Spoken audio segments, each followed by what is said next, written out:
बिस्मिल्लाहिर्रहमानिर्रहीम।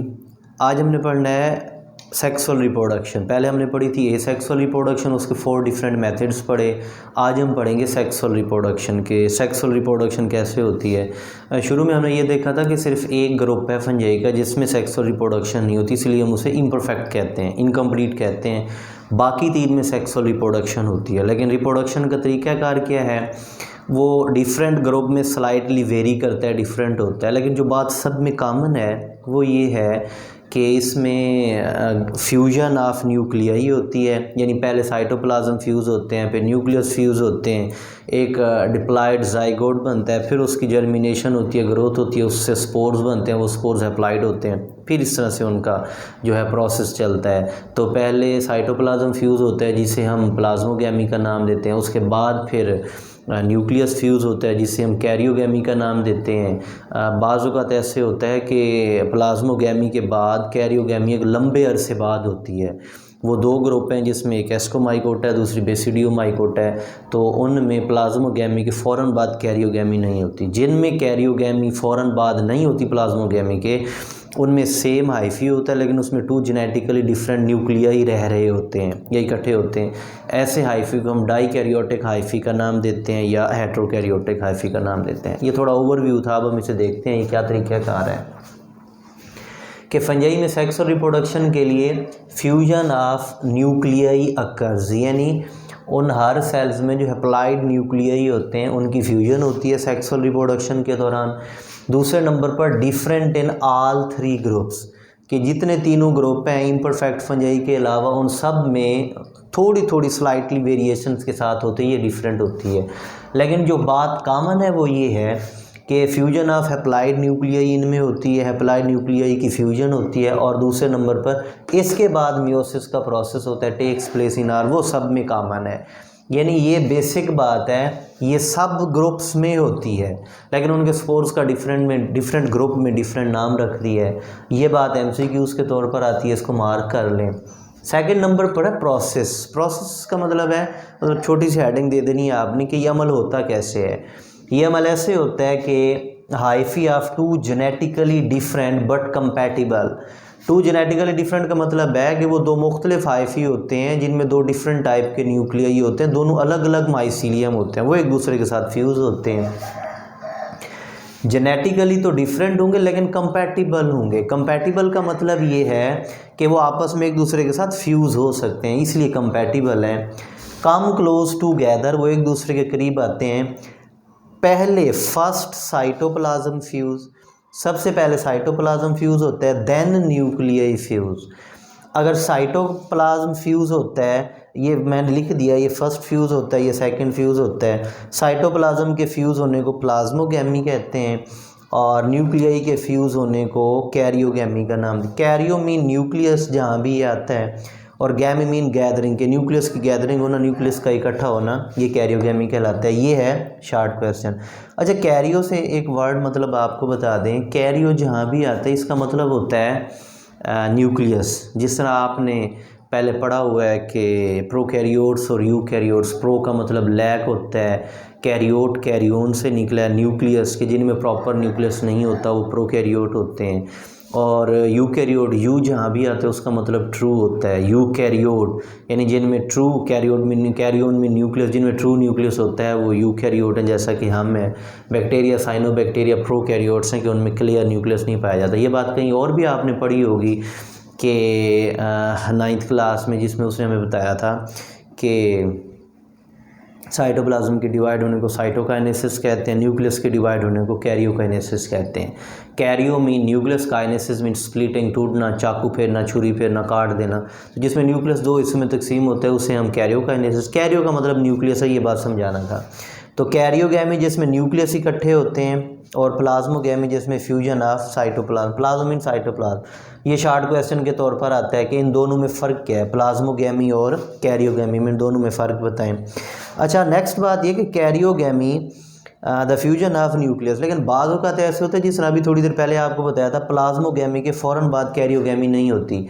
एक लंबे अरसे तक एक ही हाइफी होता है, उसमें 2 जेनेटिकली डिफरेंट न्यूक्लियाई फिर रहे होते हैं, वो रहते भी हैं और डिवाइड भी होते हैं।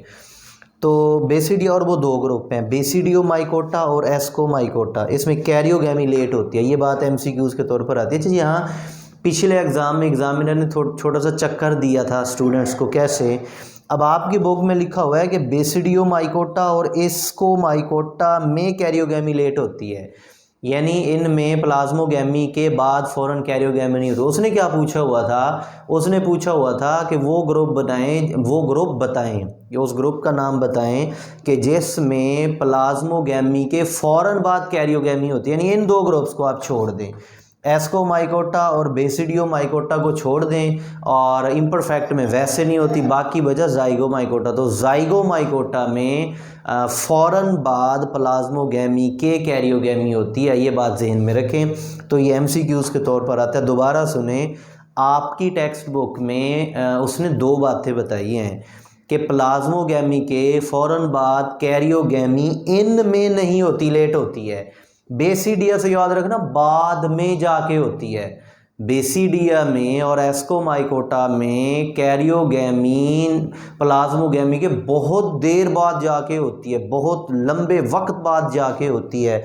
और वो एग्ज़ाम में ऐसे पूछ लेता है कि फ़ौरन किस में होती है, तो इनमें तो होती है बाद में जाके, बाकी बचा एक ग्रुप हुआ है जाइगोमाइकोटा। तो जाइगोमाइकोटा में इमीडिएटली होती है आफ्टर प्लाज्मोगैमी। तो ये एमसीक्यूज़ है, इसे आपने वो दूसरी जो स्टेटमेंट बताई है उसको बेशक आप अपनी बुक पे लिख लीजिएगा। अच्छा, अब ये जो बातें हमने लिखी हैं, इस बातों को अगर हम डायग्रामेटिकली रिप्रेजेंट करें, ये एक तरह का हाइफी है, ये दूसरी तरह का हाइफी है, कंपैटिबल थे, एक दूसरे के साथ फ्यूज़ हो गए। फ्यूज़ होने के बाद अब यहाँ तक जो स्टेप है, यानी यहाँ तक अगर हम इसे देखें, ये इकट्ठे हुए हैं, ये है प्लाज्मोगैमी।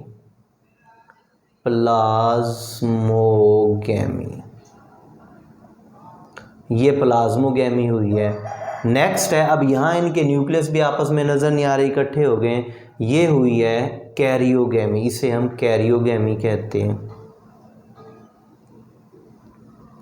और कैरियोगैमी के नतीजे में बना है जाइगोट। ये जाइगोट बना, जाइगोट डिप्लॉइड होता है, यानी हैप्लॉइड नहीं है, डिप्लॉइड है, क्योंकि ये दोनों की फ्यूजन से बना। हैप्लॉइड ये था, हैप्लॉइड ये था, दोनों के न्यूक्लियस मिले तो जाइगोट बना। अब जाइगोट डिप्लॉइड है। नेक्स्ट, डिप्लॉइड जाइगोट मियोसिस के ज़रिए डिवाइड होगा और उसने जो हाइफी बनाने हैं उसके अंदर जो स्पोर्स बनेंगे वो हैप्लॉइड होंगे। हैप्लॉइड स्पोर किसी सूटेबल जगह पे अगर लैंड करते हैं, गिरते हैं, तो वो लैंड करके एक नया माइसीलियम बना देंगे, नई कॉलोनी बना देंगे।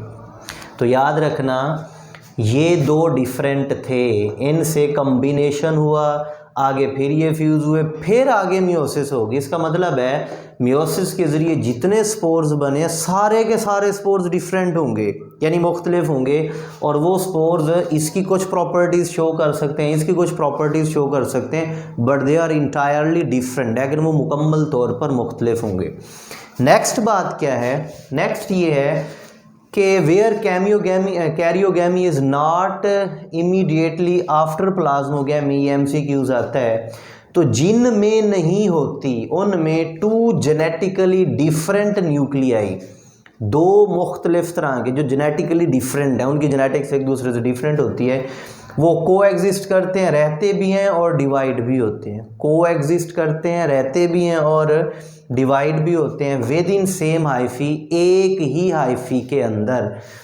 This hyphae is called dikaryotic hyphae, यानी जिसमें वो रह रहे होते हैं, ऐसा हाइफी जिसमें दो जेनेटिकली डिफरेंट न्यूक्लियाई रह रहे हैं, उसे हम नाम देते हैं किसका, डाई कैरियोटिक। डाई का मतलब दो, कैरियोटिक मीन कैरियोन न्यूक्लियाई, दो न्यूक्लियाई रखने वाला हाइफी, या इसका दूसरा नाम है हेट्रोकैरियोटिक। हेट्रो का मतलब होगा डिफरेंट, कैरियोटिक का मतलब न्यूक्लियाई, और हाइफी मीन हाइफी। और ये शॉर्ट क्वेश्चन के तौर पर आता है कि हेट्रोकैरियोटिक हाइफी या डाई कैरियोटिक हाइफी क्या है, इसे आप शॉर्ट क्वेश्चन के तौर पर देखेंगे। नेक्स्ट है meiosis in zygote of basidio mycota.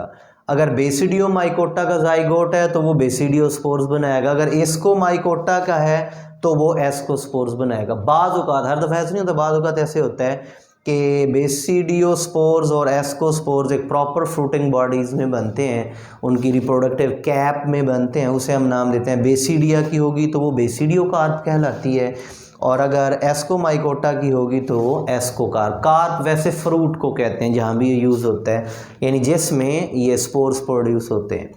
तो ये लॉन्ग क्वेश्चन के तौर पर आता था जिसको हमने सॉल्व किया है।